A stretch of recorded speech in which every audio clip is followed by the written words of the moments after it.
사도신경으로 우리의 신앙을 고백합니다. 전능하사 천지를 만드신 하나님 아버지를 내가 믿사오며 그 외아들 우리 주 예수 그리스도를 믿사오니 이는 성령으로 잉태하사 동정녀 마리아에게 나시고 본디오 빌라도에게 고난을 받으사 십자가에 못 박혀 죽으시고 장사한 지 사흘 만에 죽은 자 가운데서 다시 살아나시며 하늘에 오르사 전능하신 하나님 우편에 앉아 계시다가 저리로서 산자와 죽은 자를 심판하러 오시리라. 성령을 믿사오며 거룩한 공회와 성도가 서로 교통하는 것과 죄를 사하여 주시는 것과 몸이 다시 사는 것과 영원히 사는 것을 믿사옵나이다. 아멘. 찬송가 405장입니다.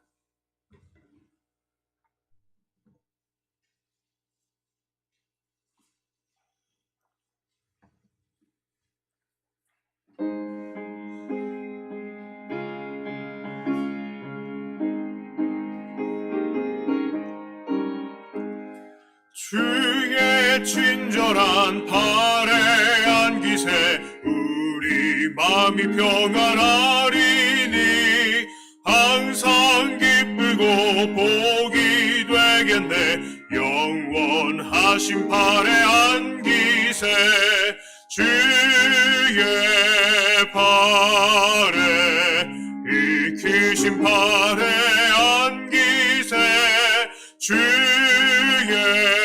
팔에 영원하신 팔에 안기세 날이 갈수록 주의 사랑이 두루 광명하게 비치고 점성 가는 길 편히 가리니 영원하신 팔에 안기세 주의 팔에 익히신 팔에 안기세 주의 팔에 영원하신 팔에 안기세 주의 보좌로 나아갈 때에 기뻐 찬미 소리 외치고 겁과 두려움 없어지리니 영원하신 팔에 안기세 주의 팔에 익히신 팔에 안기세 주의 팔에 영원하신 팔에 안기세. 406장입니다.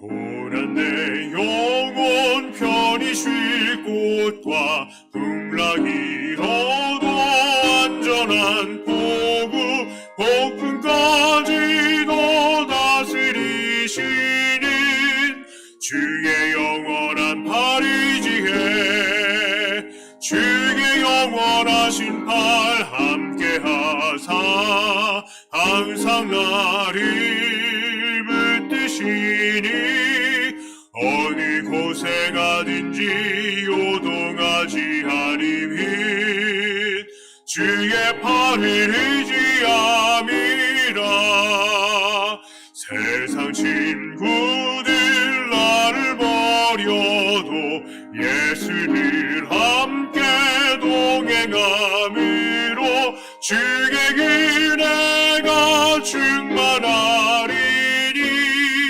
주의 영원한 팔이지에 주의 영원하신 팔 함께하사 항상 나를 붙드시니 어느 곳에 가든지 요동하지 아니면 주의 팔을 의지함이라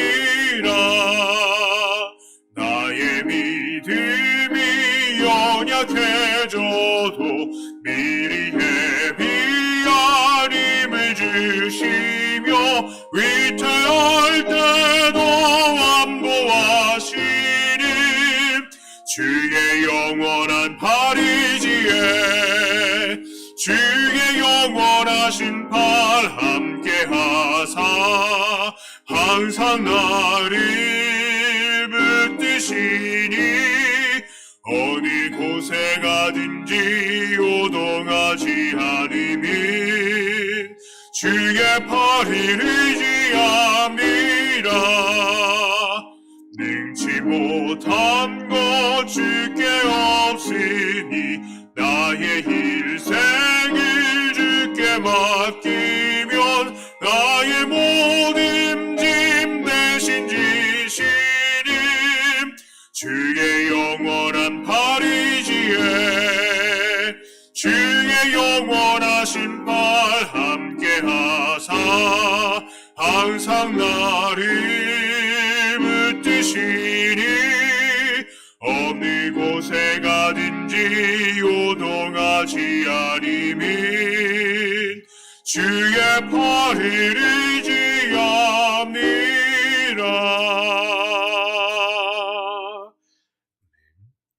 마지막으로 407장 함께 찬송합니다.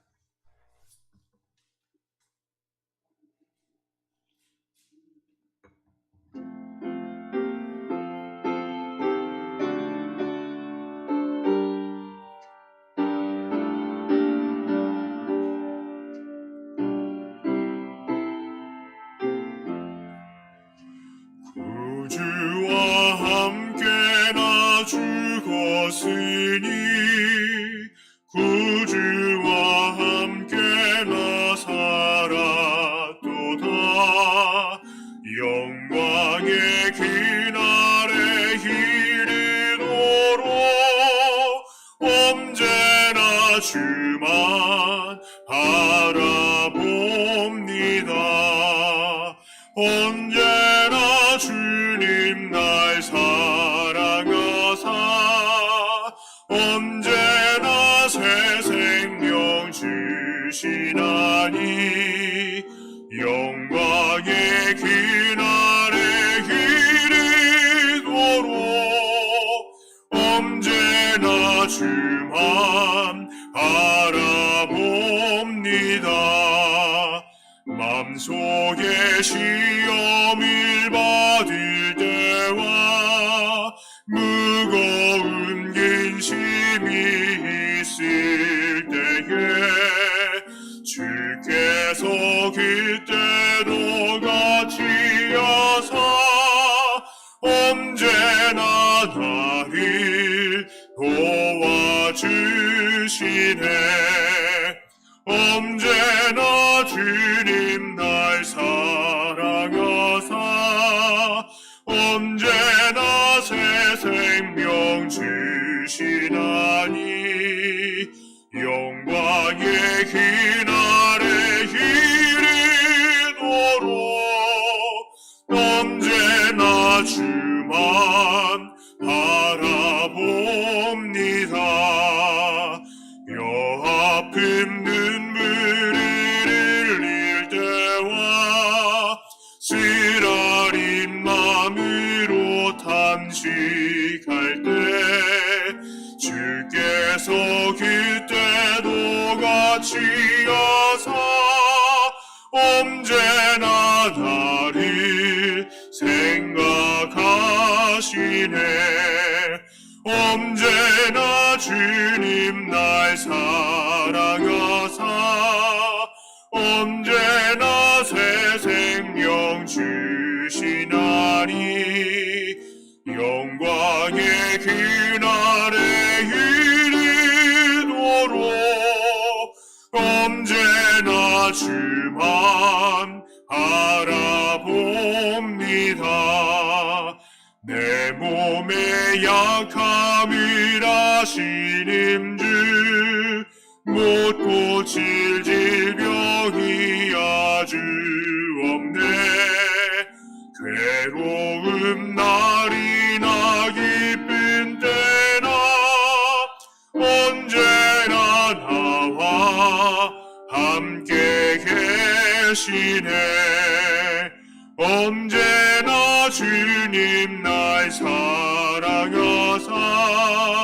언제나 새 생명 주시나니 영광의 그날에 이르도록 언제나 주만 바라봅니다.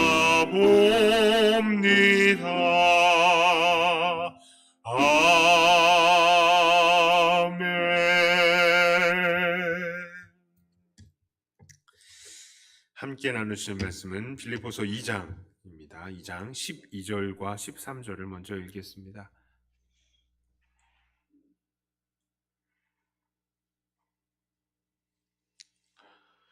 빌립보서 2장 12절과 13절 말씀입니다. 우리 한번 같이 읽어볼까요?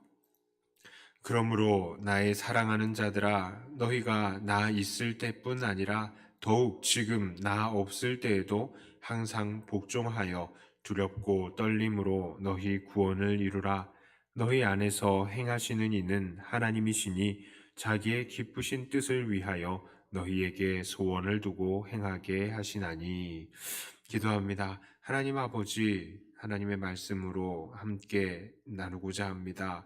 하나님의 은혜가, 하나님의 생명이 나눠지고 주 안에서 우리를 다시 한번 돌아보고 발견하며 주님의 그 뜻대로 우리 자신을 내어드리는 이 시간이 되게 해 주시옵소서. 예수님 이름으로 기도드리옵나이다. 아멘. 자, 오늘 본문을 읽어보니까요, 12절에서 바울은 구원을 이루라 라고 말을 하고 있습니다. 아니, 구원을 이루라니요. 자, 구원은 이미 얻은 것 아닙니까? 우리가 구원 받았잖아요. 자, 그런데 구원을 이루라 라고 하면, 이건 조금 곤란합니다. 자, 그런데 우리의 구원은 이미 우리가 받은 것이기도 하지만 우리가 이 구원을 이루어가기도 한다는 것, 지난주에도 한번 말씀을 드렸습니다. 자, 이것을 우리의 마음밭의 비유로 말하자면요, 우리는 지금 복음을 받아들이고 싹을 낸 상태이고요, 또 이것을 계속 물을 주어서 자라게 하시죠. 하나님께서 우리를 자라게 하십니다. 그래서 결국에는 열매를 맺게 되는 것이죠. 자, 그래서 예수님도 이렇게 말씀하세요. 마태복음 7장 18절부터 20절에요. 좋은 나무가 나쁜 열매를 맺을 수 없고 못된 나무가 아름다운 열매를 맺을 수 없느니라. 아름다운 열매를 맺지 아니하는 나무마다 찍혀 불에 던지어지느니라. 이러므로 그들의 열매로 그들을 알리라 라고 이야기를 합니다. 그러니까 뭡니까? 얘가 알곡인지 가라지인지 그것을 무엇으로 알 수 있다? 열매로 알 수 있다라는 것이죠. 자, 그러니까 매일의 삶 속에서 믿음의 열매 맺음을 통해서 우리가 장차 구원받은 사람이라는 것을 오늘 증거하는 거예요. 주님께서는 우리가 맺은 열매를 마지막 날에 추수할 것입니다. 자, 그러므로 우리는 그때까지 항상 이 열매를 맺어 드리고 또 계속해서 맺어 내야 하는 겁니다.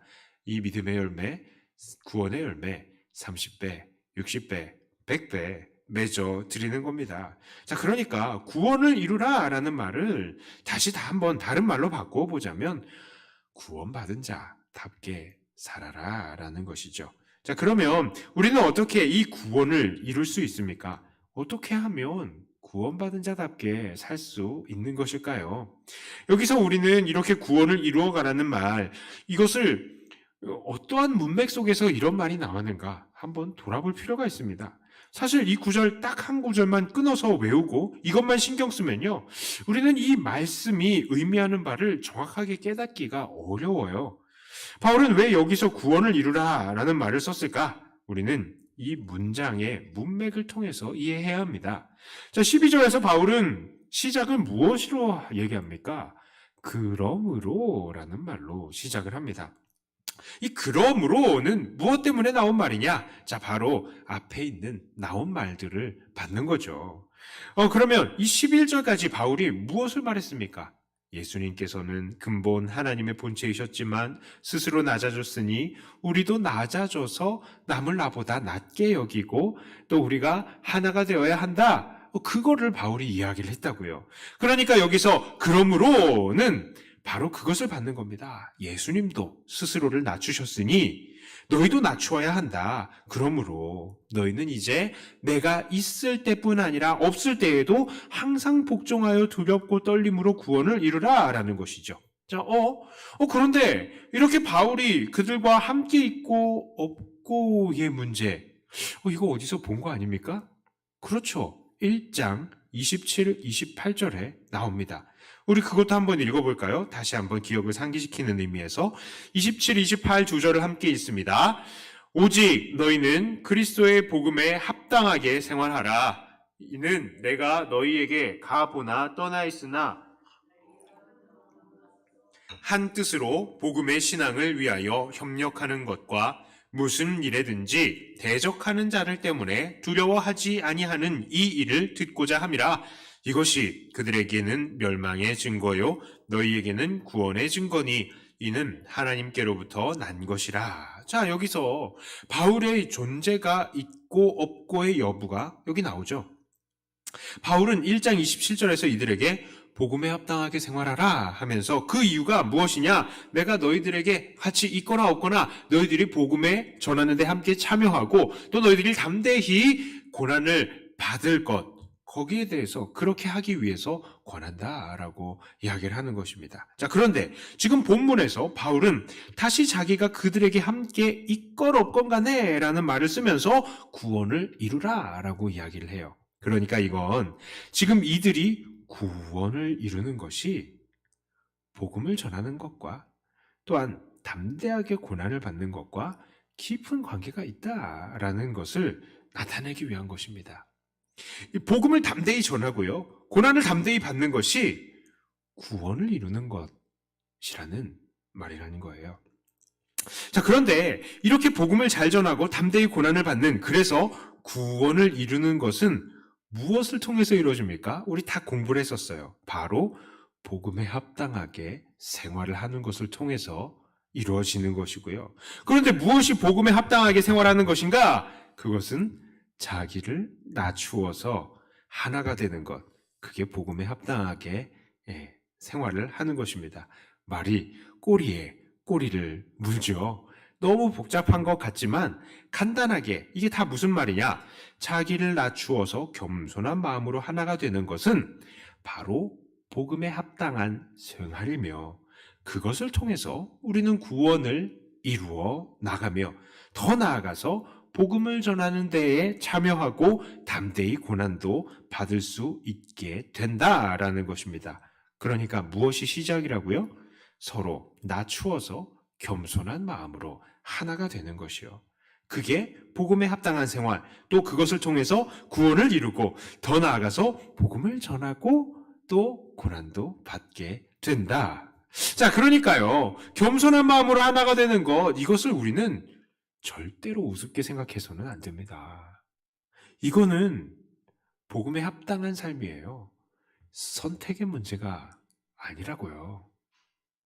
복음을 아는 사람이라면 당연히 겸손한 마음으로 하나가 되어야 한답니다. 자, 그리고 그렇게 겸손한 마음으로 하나가 되는 사람이 구원을 얻게 되고, 또한 그런 사람이 세상에도 복음을 전할 수 있게 되는 것이죠.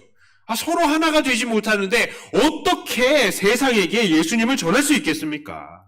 어떤 교회는요, 하도 싸움을 많이 해가지고 그 주변에 믿지 않는 사람들도 저 교회는 싸움 많이 하는 교회, 그렇게 알고 있는 거예요. 그러면서 사람들이 교회를 찾잖아요. 그러면은 야, 니네들은 저 교회 가지 마. 저 교회 맨날 싸우더라. 이게 되는 겁니다.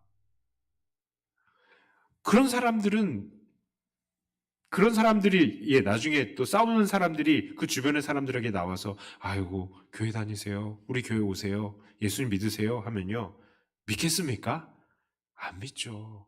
아니, 나 혼자서도 사는 게 너무나 힘들고 스트레스인데 뭐 사서 그렇게 싸움 많은 교회로 가겠어요? 나 같아도 안 가겠다. 그런 거 아니겠습니까? 자, 그리고요, 이 서로 겸손하고 하나가 되는 것, 이렇게 아까 전에 이게 복음 전하는 데에도 중요하다고 그랬죠. 이게 또 고난받는데도 중요한 요소입니다. 어떻습니까? 우리가 하나가 되잖아요. 그리고 서로 겸손하게 낮추잖아요. 그러면 우리는 함께 고난받을 수 있도록 돕는 공동체가 되는 것입니다. 저 사람의 고난이 나의 고난이 되고, 저 사람이 고통받을 때에 내가 기도로, 물질로 후원을 할 수가 있게 되고요. 그러니까 우리가 고난을 받아도 외롭지 않은 겁니다. 힘들지 않은 겁니다. 왜요? 내 뒤에는 주님이 물론 있지만 내 믿음의 친구들이 같이 있는 거예요. 그러니까 더욱더 힘을 얻어서 담대히 고난을 받을 수 있는 겁니다. 오늘 빌립보 교회의 이 상황을 보세요. 빌립보 교회가 바울이 복음 전하다가 고난받는 것을 보고요, 확신을 얻고 더 담대히 복음을 증거했던 것을 보십시오. 그것이 된다고요. 우리가 겸손하게 서로 하나가 된다면 말입니다. 그러므로 다시 강조드립니다. 겸손하게 자기를 낮춤을 통해서, 그래서 하나됨을 이루는 것을 통해서 구원을 이뤄나가시는 저와 여러분들이 되시기를 바랍니다. 이거는 선택사항이 아니에요. 선택사항이 아니라고요. 나는 쟤를 미워해도 돼, 그리고 좋아해도 돼, 이런 게 아니라고요. 무조건 나는 나를 낮추고 우리는 무조건 하나를 이루어 가야 되는 것입니다. 이것이 구원을 이루어가는 것입니다. 자, 그런데 사실 이게 어렵죠. 어려워요. 사랑하는 거 되게 어렵습니다. 자기를 낮추는 거요, 얼마나 어려운데요. 때로는요, 맞잖아요. 그렇죠. 그거 보고 있으면 저 뭐라고 저거 그런 게 나온다고요. 우리 안에서 하고 교회 생활 하다 보면은 다 시험 드는 게 그런 것 때문입니다. 하나님 보고 다 신앙생활 하는 거 맞지만 사람을 보면요, 그래서 실제적으로 어려운 거예요. 자기를 낮추고 하나가 되는 것이. 그러나 우리가 너무 걱정할 필요가 없습니다. 그 이유는 무엇입니까? 왜냐하면요, 이 빌립보서 2장 13절의 말씀이에요. 13절의 말씀 같이 한번 읽어볼까요? 너희 안에서 행하시는 이는 하나님이시니 자기의 기쁘신 뜻을 위하여 너희에게 소원을 두고 행하게 하시나니. 이 말이요, 12절에 붙어야 되는데 14절에 붙으려고 해석이 돼서 약간 좀 오해를 살 수 있어요. 12절에 붙어야 돼요. 왜냐하면요, 13절의 제일 앞에 부분에 빠져서 해석이 되지 않는 부분이 있습니다. 그게 뭐냐면 왜냐하면 이라는 말이 있어요. 13절 앞부분에. 그러니까 이 말은 뭐냐? 너희는 두렵고 떨림으로 구원을 이루라. 왜냐하면 너희 안에서 바로 하나님이 계시기 때문이다 예요. 하나님이 너희 안에서 일하시고 자기의 기쁨을 따라서 너희의 의지를 일으키시고 일하게 하신다라는 말입니다. 이 말은 우리가 겸손하게 하나가 되는 것, 그리고 구원을 이루는 것, 이게 물론 어렵지만 당연히 할 수밖에 없다는 말이 돼요. 왜냐? 이 일을 시작하신 분이 하나님이니까. 어쩔 수 없이, 당연하고도 어쩔 수 없이 해야 되는 거예요. 하나님이 하시니까. 또한 하지만 이 일을 시작하고 행하게 하시는 분이 사람이 아니고 하나님이시기 때문에, 실수와 실패가 없으신 하나님이시기 때문에 하나님은 반드시 그 구원을 완성해내고야 마신다는 겁니다. 나의 낮아짐과 섬김을 반드시 이루어내고야 마신다라는 겁니다. 그러니까 우리가 이렇게 나를 낮추고 하나가 되는 데 있어서 힘들지만 너무 힘들어할 필요는 없다라고요. 왜요? 우리가 하나님만 따라가기만 하면 되니까. 물론 오늘은 실패할 수도 있고 넘어질 수도 있지만 오늘 다시 한번 일어나서 다시 하나님 앞에 엎드리고 다시 그 믿음의 길을 가고 다시 나를 낮추고 다시 나를 처목종시키면 되는 거예요. 그러면요, 하나님께서는 언젠가 우리를 통해서 받으실 분량의 영광만큼을 다 받으시는 겁니다. 그러니까요, 힘든 일이죠. 그러나 하나님은 이루십니다. 너무 부담감 갖지 마세요. 난 절대로 못해 생각하지 마세요. 우리 사람들은요, 참 그렇습니다. 내 마음 가운데 그래도 라는 마음이 있어요. 좋은 거 알아요. 해야 되는 거 알아요. 그런데 좋은 거 압니다. 순종해야죠. 하지만 하고 못하는 조건들을 계속 생각해내는 겁니다. 그래서 막 안 하려고 그래요. 안 하려고 그래서 그러는 거예요. 그냥 나를 내드리세요. 하나님께. 하나님, 내 자존심 있지만 하나님 의지하면서 한번 해보겠습니다. 할 때에 하나님께서는 이루어내십니다. 이루어내십니다. 너무 사실 이 순종하기 위해서 내 자존심이 걸리고요. 여태까지 내가 해왔던 습관들이 걸리고 나의 모든 것들을 다 내려놓고 까발려야 되니까 잘 안 되죠. 그러나 그게 걸릴 때에도 하나님 생각하면서 오늘 한 번 순종하고 내일 2번 순종하고 한 걸음씩 한 걸음씩 순종해 나가면 하나님께서는 마침내 우리를 통해서 정말 우리가 정말 겸손하게 이웃과 하나가 되는 사람으로 우리를 만들어 주실 것입니다. 자, 14절부터 16절까지의 말씀을 같이 한번 읽어봅니다.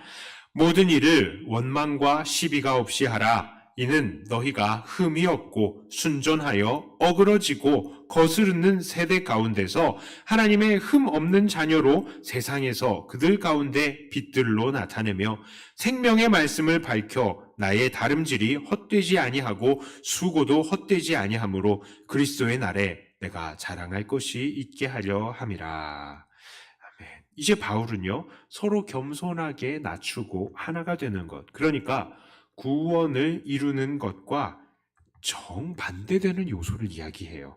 그 정반대되는 요소가 무엇입니까? 바로 원망과 시비인 것입니다. 원망이란 무슨 말입니까? 이 말에 의미하는 헬라어의 단어는요, 또 다른 뜻으로 쓰이기도 해요. 그게 무엇이냐? 바로 인색함인 것입니다. 원망과 인색함이 아주 긴밀한 관계에 있어요. 그러면 우리가 그것 때문에 이 원망이라는 것의 성격을 잘 알 수 있습니다. 그건 무엇이냐? 바로 다른 사람에 대한 인색함인 것입니다. 원망이 다른 사람에 대한 인색함 때문에 나와요. 참 사람들은요, 자기에게 있어서는 한없이 관대합니다. 나는 좀 이래도 돼. 그런데 남들에게는 너무나 인색한 거예요. 그래서 우리에게 행하는 사람들의 이 행동들에 대해서 기준을 막 높게 잡는 겁니다. 그래놓고 야, 저 사람은 나한테 이렇게밖에 못하냐? 내가 이런 취급을 받아야 돼? 하고 아주 인색한 태도를 갖는 겁니다. 그리고 그 마음을 입 밖으로 내는 것이죠. 그게 바로 원망이 되는 것입니다. 그게 바로 불평이 되는 것이죠. 자, 그러니까 이 원망이라는 말은요, 겸손과는 아주 정반대가 되는 단어입니다. 겸손이라면 나를 정말 낮추고 남들을 나보다 나은 사람으로 여기게 되죠. 그렇게 될 때에 인색함이 무슨 말입니까? 그런 인색함이란 태도, 불평이란 태도 없죠. 그냥 이 사람이 나에게 항상 같이 있어주는 것만으로도 땡큐, 고맙다 하는 것입니다. 그런데 이 원망은 그렇지 않아요. 자, 그렇다면 이 시비라는 단어는 무엇입니까? 누가 옳고 누가 그른가를 따지고 논쟁하는 것입니다. 그리고 그렇게 옳고 그름을 따진 이후에 어떻게 하죠? 잘못한 사람에게 어떠한 형태로든 벌을 주는 거예요. 모욕감을 주든 내가 너보다 나은 사람이다 라는 그런 자기를 과시를 하든 어쨌든 상대방에게 어떠한 처벌을 주는 것이고 그것을 통해서 그 사람과 나와의 간격을 만들어내는 것입니다. 이것이 바로 시비가 하는 일이에요. 이 시비가 그러니까 시시비비를 가리는 것이 결과적으로 분열을 낳는다는 말입니다. 자, 그러므로 이것은 바로 우리가 하나가 되는 것과 정반대의 의미를 가지고 있는 거예요. 바울은 교회를 향해서 서로 겸손하게 낮추고 하나가 되라 라고 했는데요, 자꾸 자기를 높이면서 다른 사람들을 낮추면서 이 원망을 하고 또 계속 옳고 그름을 따지면서 싸우고 처벌하고 분열하는 것은 정확히 하나님의 뜻을 어기고 반대하는 일인 것입니다.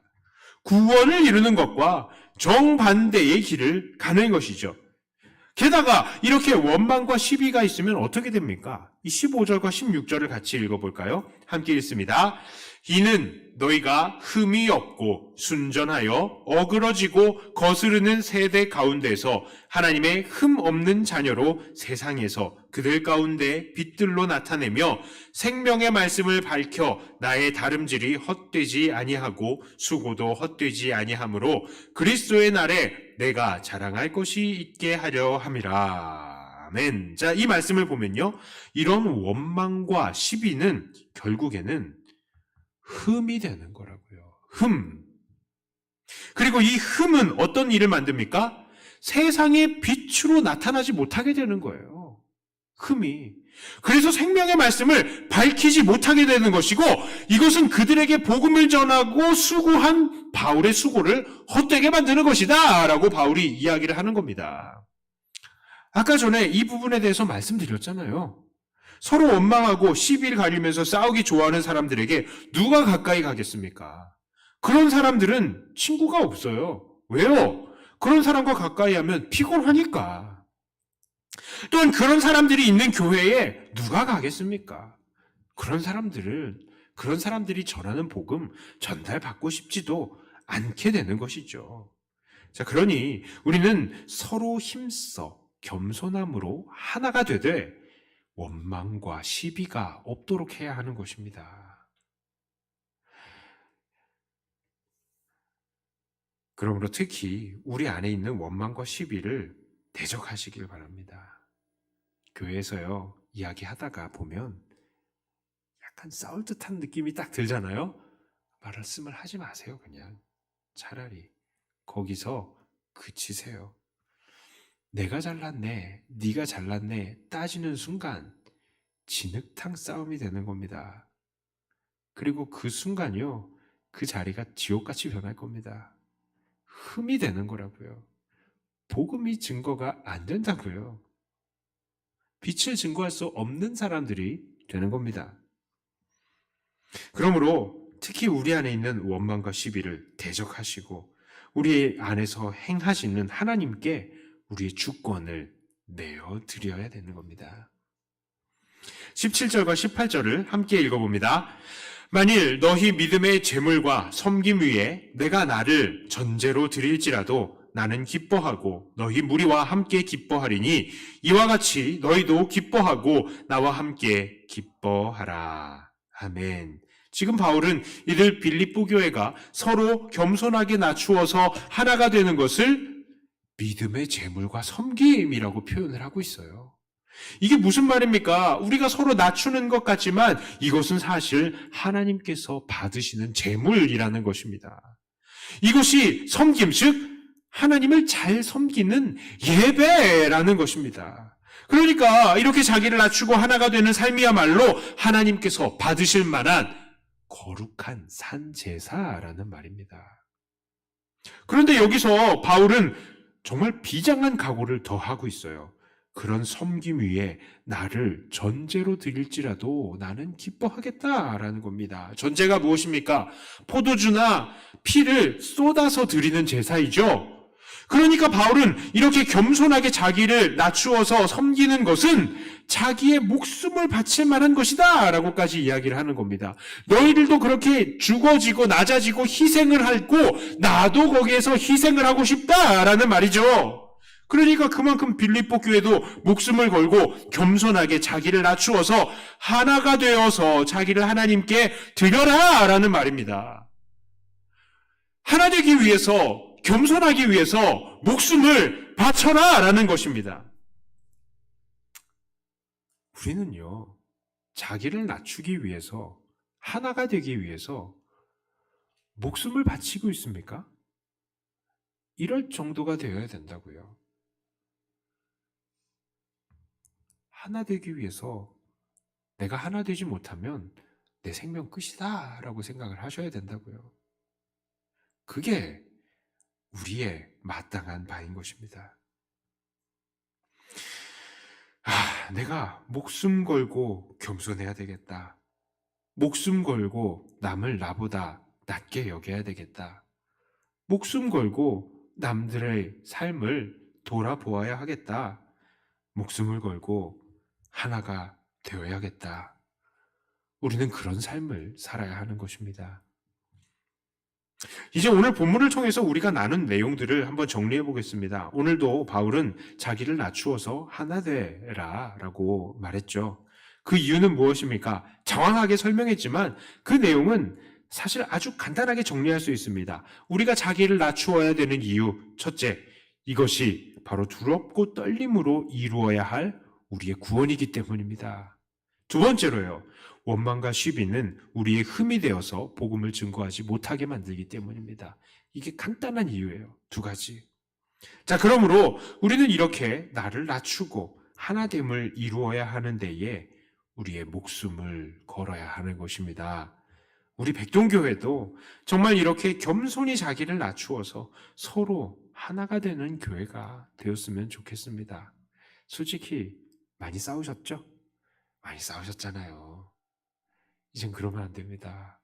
이 지나간 과거는 괜찮습니다. 예전의 잘못을 돌아보지 않으시는 하나님의 은혜에 다 맡겨드리고 새롭게 하시면 돼요. 원망과 시비 없이 서로서로 사랑하면 됩니다. 이게 정말로 어렵습니다만 우리가 정말로 자존심이 세가지고 우리 자존심을 팍 꺾고 뭉개고 이게 너무나 쉽지 않지만 그럼에도 불구하고 해낼 수 있어요. 왜요? 우리 안에 하나님이 계시니까. 오늘은 어렵다 하더라도 됩니다.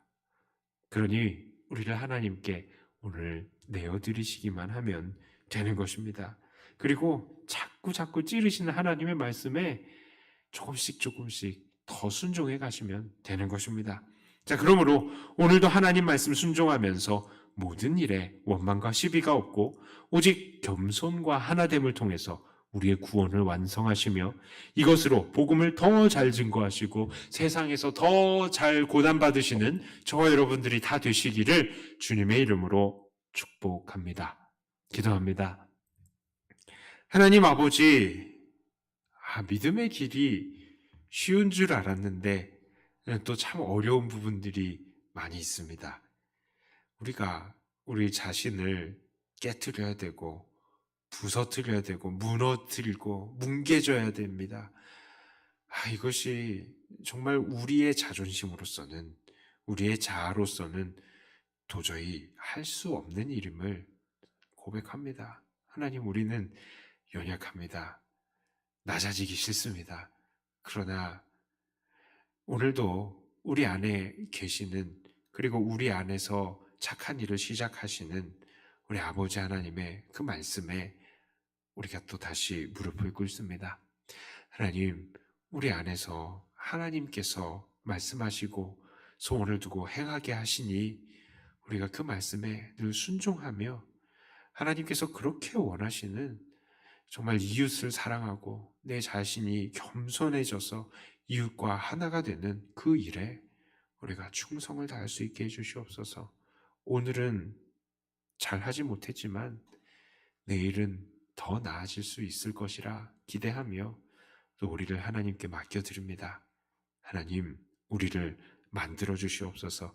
그래서 우리를 통해서 복음도 더 잘 전파가 되게 해주시고 우리 백동교회를 통해서 구원받는 사람들이 더 많아지게 해주시고 또 우리가 세상에 고난을 받을 때에는 또 서로 담대하게 하나 한 마음 한 뜻이 되어서 서로를 격려하고 이 세상과 함께 싸워나갈 수 있는 그런 사람들이 되게 해주시옵소서.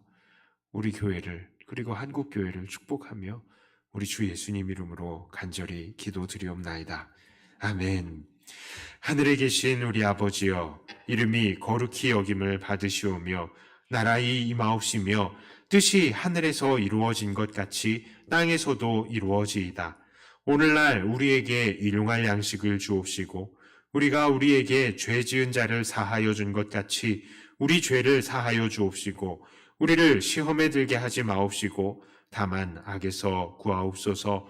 대개 나라와 권세와 영광이 아버지께 영원히 있사옵나이다. 아멘.